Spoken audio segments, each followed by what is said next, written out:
How much time do you have left? Really, ask yourself that question. The life expectancy right now is 70, 75, something like that, and it's going down, not up, for the first time in a very long time. Do you think you'll get there? Do you think you will live past life expectancy, or have you lived a life that is sub-average as far as your health or your personal maintenance is concerned?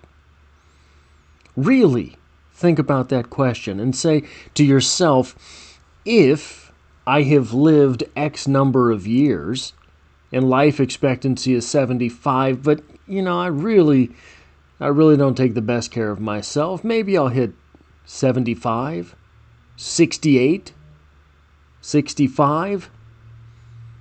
How many years do you have left? How many months? How many weeks? How many days?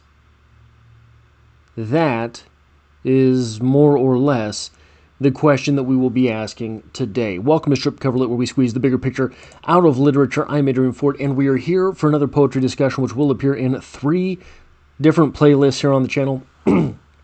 Number 1 being, of course, the poetry discussion playlist, now over 800 videos strong. Number 2 being the Edgar Allan Poe playlist. And number 3 being the Classic Haunts playlist, of 31 videos in 31 days during October 2025 as we journey through the month of Halloween.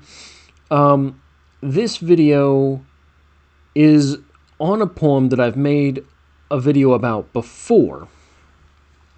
But I think that this is a theme that requires constant reminder. The poem in question today is Bells by Edgar Allan Poe, and it reads as such. Hear the sledge with the bells, silver bells. What a world of merriment their melody foretells.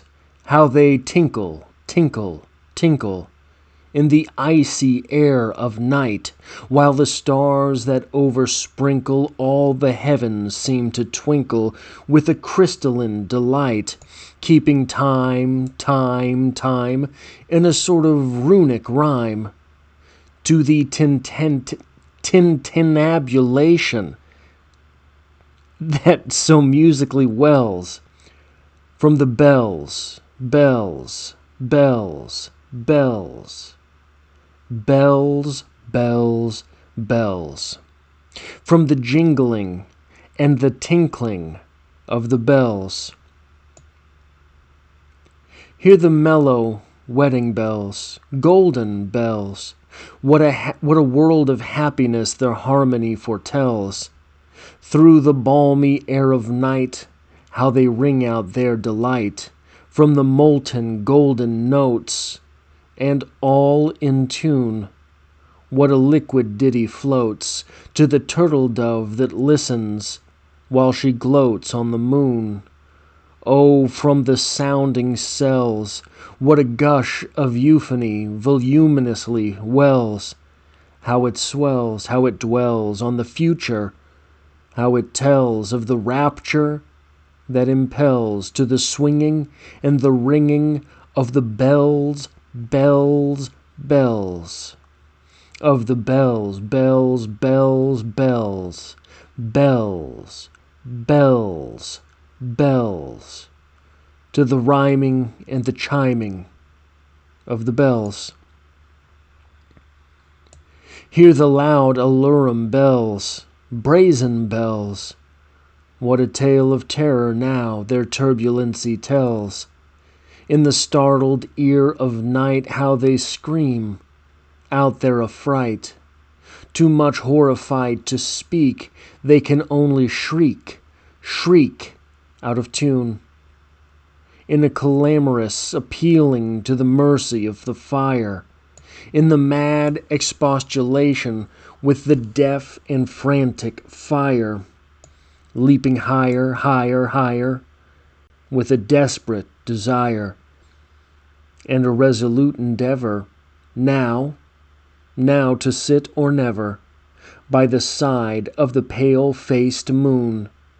Oh, the bells, bells, bells, what a tale their terror tells of despair, how they clang and clash and roar. What a horror they outpour on the bosom of the palpitating air, yet the ear it fully knows by the twanging and the clanging how the danger ebbs and flows, yet the ear distinctly tells in the jangling and the wrangling how the danger sinks and swells by the sinking or the swelling in the anger of the bells, of the bells, of the bells, bells, bells, bells, bells, bells, bells, in the clamor and the clangor of the bells. Hear the tolling of the bells, iron bells. What a world of solemn thought their monody compels.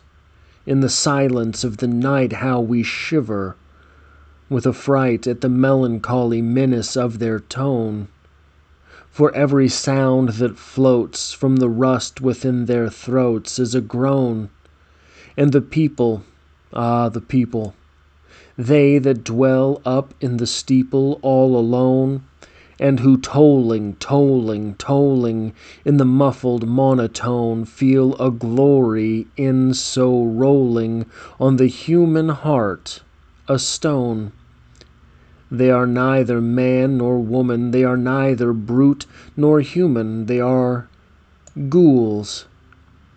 And their king it is who tolls, and he rolls, rolls, rolls, rolls a paean from the bells, and his merry bosom swells with the paean of the bells, and he dances and he yells, keeping time, time, time in a sort of runic rhyme to the paean of the bells, keeping time, time, time in a sort of runic rhyme to the throbbing of the bells, bells, bells, to the sobbing of the bells, keeping time, time, time, as he knells, knells, knells, in a happy runic rhyme, to the rolling of the bells, bells, bells, to the tolling of the bells, bells, bells, bells, bells, bells, bells, to the moaning and the groaning of the bells. So the thing that is obvious about this poem, right off the start, well, not off the start, but off the start through the end, is that this is a sort of decline. We start with the silver bells. We're reminded of the holiday season. We go to the golden bells with a wedding. Through the end where we're there with the iron bells. The iron bells you have to imagine announcing a funeral. A procession, perhaps. It is a constant, you wouldn't even call it a swoon. You would probably refer to it something closer to a nosedive. A nosedive might be more accurate here. And why? Right? Why write a poem that is just a constant downward slope? Well, I think part of it is that not only does this poem progress emotionally from the highs to the lows, but it seems to progress in age, in time, chronologically. But that doesn't really answer the question why it would go from such highs at the beginning to lows, does it? I mean, you start with the holiday season, and the holiday season is always better when you're a child, right? Who likes the holidays when they're older? Then there's a wedding. Well, you don't get married as a child, you get married as an adult.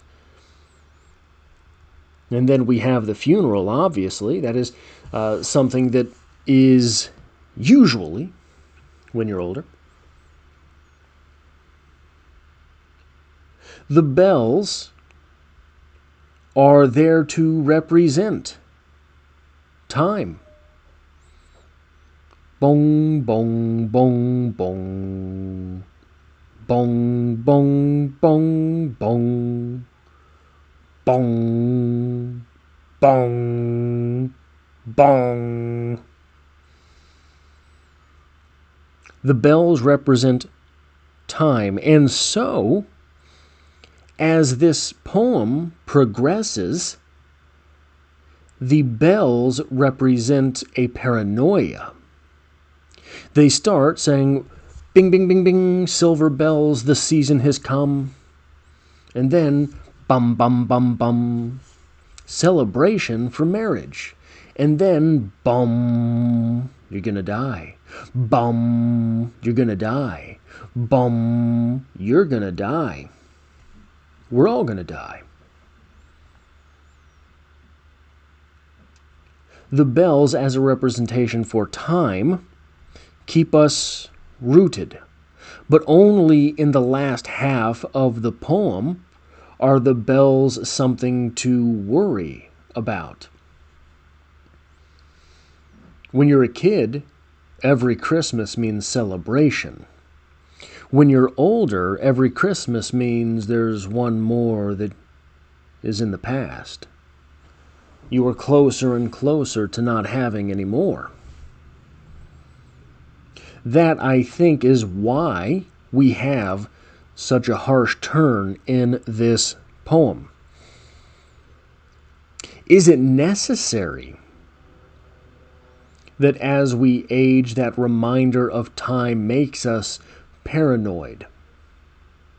Because I do think that the fervor in this poem is something more closely akin to the anger that arises with paranoia, or the anger. So I think that a lot of people get defensive when they don't know something, right? When you go someplace and there's an employee who is not having a great day, most of the time, most of the time is probably because they dealt with a crappy person.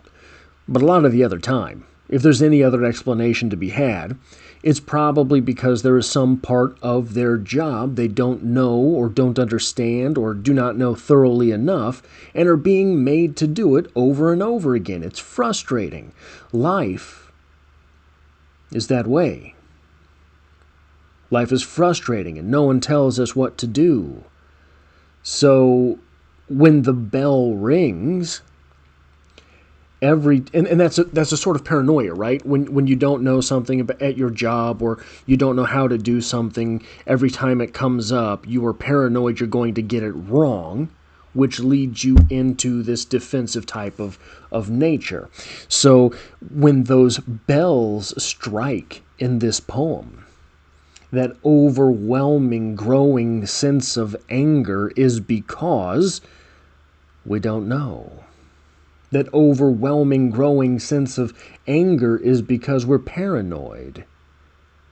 The end is coming and we don't know what we're supposed to be doing. We have no idea what it is that we're here to do, what we're supposed to be accomplishing. So when we're reminded, every time we're reminded, the time is running out. And every time that you're reminded that time is running out, you have less time than you had the time before. And still no better clue what it is that you're supposed to be doing.